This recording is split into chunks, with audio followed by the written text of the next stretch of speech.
Operating system अपन system ऐसे चीजों के लिए यूज करते हैं जहाँ पर आपको इंटरेक्ट करने के लिए यूज किया जाता है। जैसे कि आप कोई भी हार्डवेयर यूज कर रहे हो, आपने पीसी खरीदा, कुछ भी यूज कर रहे हो, उसके लिए ऑपरेटिंग सिस्टम जरूरी है। ऑपरेटिंग सिस्टम एक प्लेटफॉर्म होता है जहाँ पर आप अपने एप्लीकेशन, प्रोग्राम्स ये सब रन कर सकते हो। अभी आपके ऑपरेटिंग सिस्टम आता है विंडोज पेड वर्जन होते हैं आपके। आप विंडोज में के लिए आपको लाइसेंस परचेज करना पड़ेगा और आप क्या यूज कर रहे हो उसके ऊपर डिपेंड होता है। लेटेस्ट विंडो 11 चल रहा है मार्केट में, 10 थोड़ा डिसकंटिन्यू करने की सोच रही है माइक्रोसॉफ्ट, सर्विस बंद करने की। दूसरा आता है आपका लिनक्स। किस टाइप का ऑपरेटिंग सिस्टम है? ओपन सोर्स, मतलब अपने हिसाब से आप चेंजेस कर सकते हो उसके अंदर। और तीसरा आपका आता है मैक ओएस, एप्पल के द्वारा डेवलप किया जाने वाला ऑपरेटिंग सिस्टम।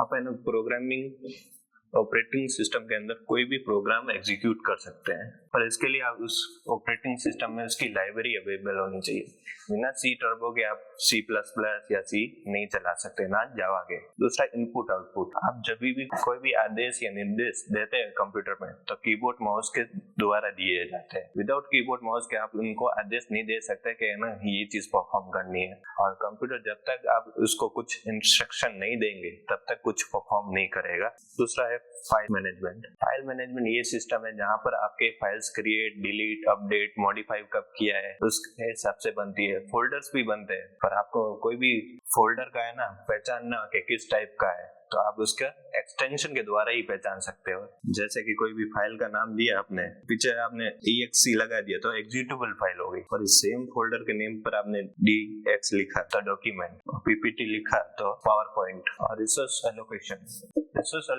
मतलब जो आपके कंप्यूटर के अंदर मेमोरी होती है उसको आप कैसे यूटिलाइज कर रहे हो, क्योंकि जब भी आप मेमोरी यूज करते हो तो कंप्यूटर अपने रिसोर्सेस भी यूज करेंगे, और जब आप मेमोरीज को क्लोज करते हो एप्लीकेशन तो वो मेमोरी रिलीज भी हो जाती है, कंप्यूटर के अंदर मेन रैम में वापस आ जाती है। जैसे कि आपने कोई भी प्रोग्राम बनाया तो आपकी मेमोरी वो यूटिलाइज करेगा, और मेमोरी के साथ वो रिसोर्सेस भी वहां से खींचेगा सिस्टम के अंदर। और जैसे ही आपने प्रोग्राम बंद किया वो मेमोरी रिलीज करके रैम के अंदर, जैसे मेन मेमोरी आपकी रैम होती है, आप प्रोग्राम करते हो क्या होता है वहां से कुछ रैम आपकी लिमिटेड मेमोरी है 4 GB, वहां से कुछ मेमोरी खींच लेगा, मतलब फ्रेज कर लेगा और एग्जीक्यूट करेगा। आप टास्क मेन्यू में जाके वहां देखते हो कि जैसे ही आपने एप्लीकेशन क्लोज की वहां की मेमोरी रिलीज करके आपके परसेंटेज रिड्यूस हो जाते हैं। दूसरा कम्युनिकेशन, कंप्यूटर ऐसा डिवाइस है जो हर चीज से कम्युनिकेशन कर सकता है, ऐसे नहीं कि एक लिमिटेड कि आप यहाँ VCM हर जगह यूज करते हैं। बैंक्स के केओस सर्वर्स होते हैं ना वहां तक भी यूज करेंगे, जहाँ पे आप ATM में यूज कर रहे हो, ATM में भी आपका कंप्यूटर यूज हो रहा है। दूसरी जगह आपके बैंकिंग सेक्टर में हो गया,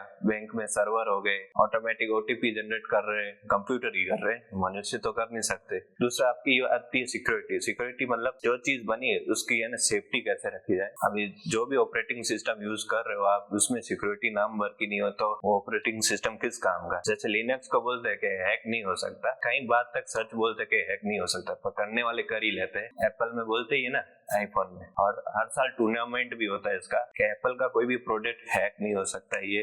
और ये चीजें रॉन्ग प्रूफ की ये लोगों ने, टूर्नामेंट में आईफोन को भी हैक किया गया है, एक छोटी सी लिंक से हैक कर लिया पूरा डिटेल। मतलब कंप्यूटर की दुनिया में कोई भी ऐसा नहीं कि सिक्योर हो कोई भी चीज, हर चीज की कमी होगी।